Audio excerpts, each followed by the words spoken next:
Right now, I would say we have one large opportunity and one potential challenge.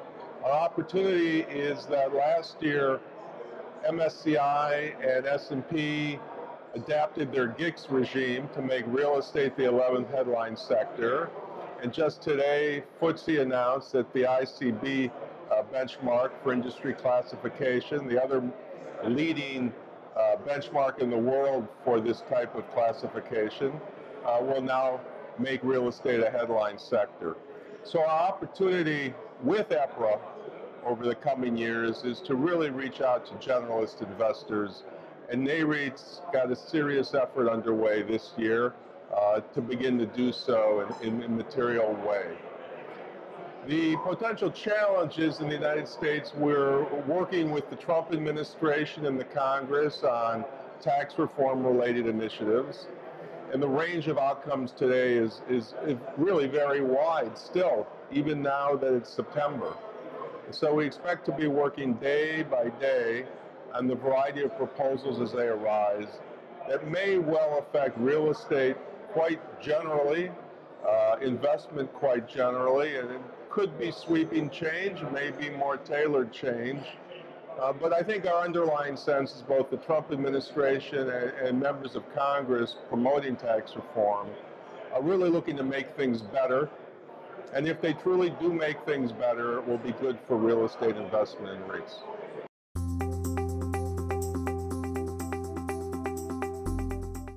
If I look ahead the next 10 years, I truly believe we may well see the biggest markets for REIT develop in Asia, and particularly in India and China. India very recently adopted a REIT regime that's quite forward-looking. There's vast potential in India, and China is seriously considering a REIT regime. We've had, together with EPRA, ongoing dialogue with senior officials in the Chinese government, with private sector actors in the real estate community. And we're very hopeful that China will, in the near to intermediate term, introduce a REIT regime. We've already seen quasi-REITs in China, and we anticipate that the Chinese real estate market will become increasingly REIT-friendly as we look ahead the next decade.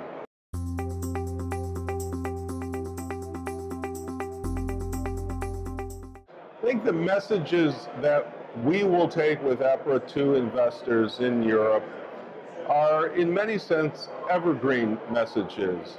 The benefits of REIT-based real estate investment are significant and demonstrable and have been documented now, certainly in the US over decades and certainly in Europe over the past decade or so.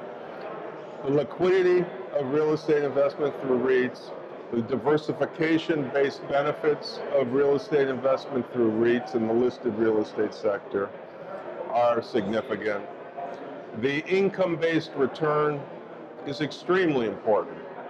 REITs and listed real estate really is designed to throw off income, and in societies with aging demographics, particularly in Europe and the United States, it's going to be critically important for investors to be able to seize control of that income to their benefit, to supplement retirement and future needs. And so we will be taking that message, I think, in great depth and breadth to the investment community in Europe.